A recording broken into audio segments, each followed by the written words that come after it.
What is up, guys? Welcome on back to TK's Garage. And could we see the endangerment finding come back?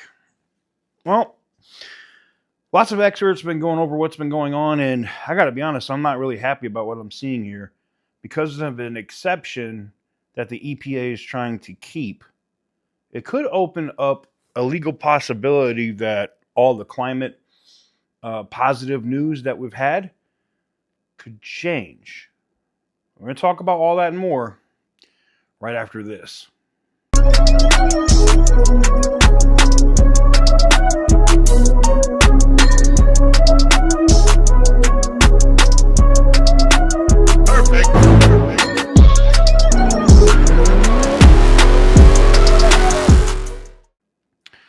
All right, guys, so welcome on back to TK's Garage. Before we get into today's video, I got to talk about the ending of the current giveaway that we have going on with the Ram 1500 Limited. There's a special promotion that's up right now, which started with 15 available orders. We're down to 3 at the time of this video being recorded.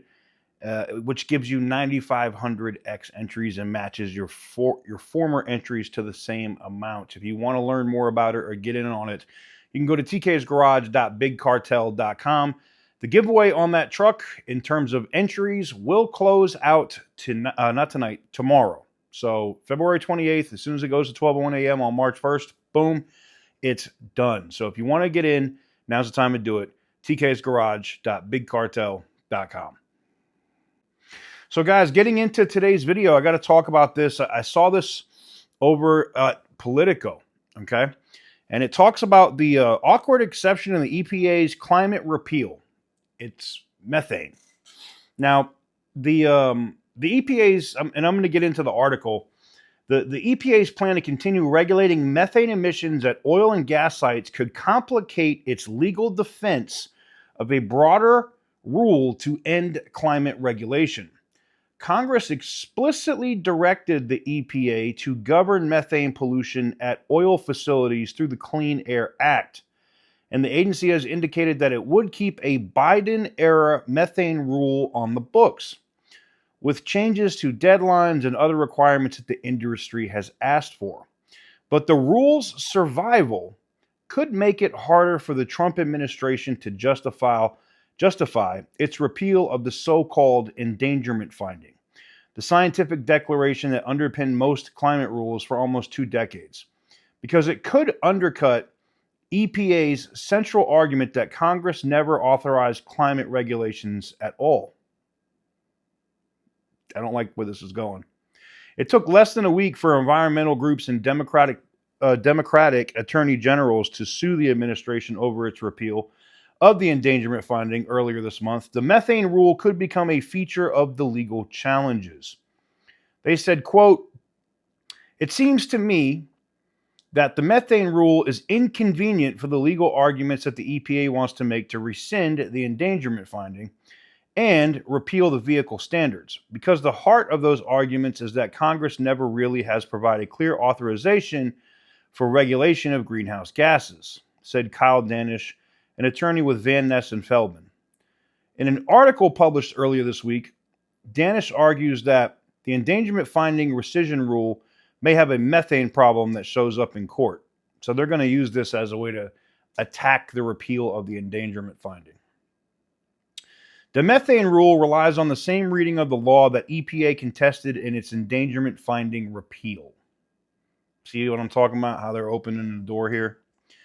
EPA Administrator Lee Zeldin said in announcing the rescission February 12th that the Obama administration twisted itself into some kind of mental pretzel to invoke authority it didn't have.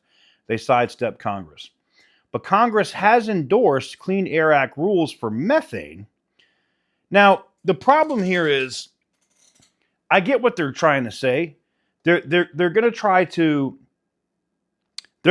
use this thing to say, well, if we're going to regulate methane, why aren't we regulating greenhouse gases, right? So GHGs, right? I don't know if it depends. You know what's going to happen? It's going to depend on the judge that they go in front of, to be honest. It really is. It's really going to depend on the judge that it goes in front of. And if they get in front of the right judge, who knows? Maybe they get it. Maybe they get what they want. But right now, the endangerment finding is repealed. Manufacturers are operating accordingly. And I don't see it changing anytime soon. Even in this legal environment, it's going to be protracted, man. It's going to take 2.5. It'll be coming towards the end of President Trump's presidency before we get an answer on any of these lawsuits, just to be honest. So, and at that point, you could have complete changes to legislation like the Clean Air Act, which it looks like some members of Congress and in the Senate are now looking to just nip all of this stuff in the bud, because that would be the thing, is if they amended the Clean Air Act and they made sure that it had nothing to do with mobile sources of emissions, and I'm talking about cars, trucks, SUVs, semi-trucks, trains, ships, planes, if they got rid of all of that, they remove all of that from Clean Air Act regulation, then there's nothing to talk about here. It eliminates all of this BS. But yeah, I can see where they're going. I can see where they're going to try to go, with their legal reasoning. It just doesn't. I had so many people send this to me today, and they say, well, do you think they're going to be able to get the endangerment finding back? And I'll say this, it really is going to depend on the judge that it goes in front of. And it's going to also depend, like, even if it doesn't go the way that they want, they can appeal it. It depends on the district that it's going to be held in, in terms of where they're suing. And then, if it gets to the Supreme Court, now knowing how some of the decisions have gone here recently at the Supreme Court with tariffs and the like, it may not go the president's way. So this is just me being honest, seeing this today and seeing where the lawsuits have been filed and where they're trying to attack the repeal here of the endangerment finding. That said, as it stands right now, the endangerment finding is repealed. It's no longer the law of the land. Manufacturers like Dodge and Ford and GM and others are moving forward accordingly.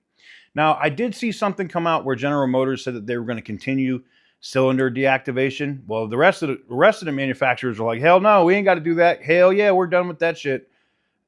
If General Motors wants to keep doing it, I mean, it's not like they have the most reliable engines at the moment. They keep blowing up 6.2 liter engines like they're going out of style. You think they'd want to simplify the motor, simplify the engine to have a more reliable product, but who knows? I mean, the person that runs General Motors is not the brightest, in my opinion, at least when it comes to automotive.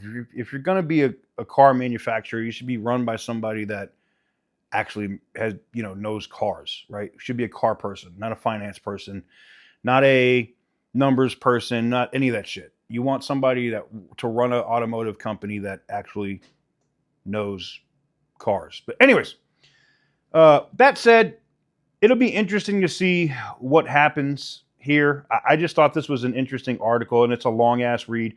Now it is kind of skewed. It is skewed towards the,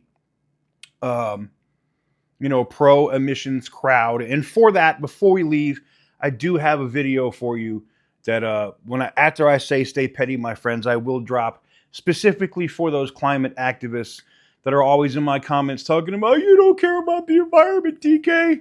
Roll it. Stay petty, my friends.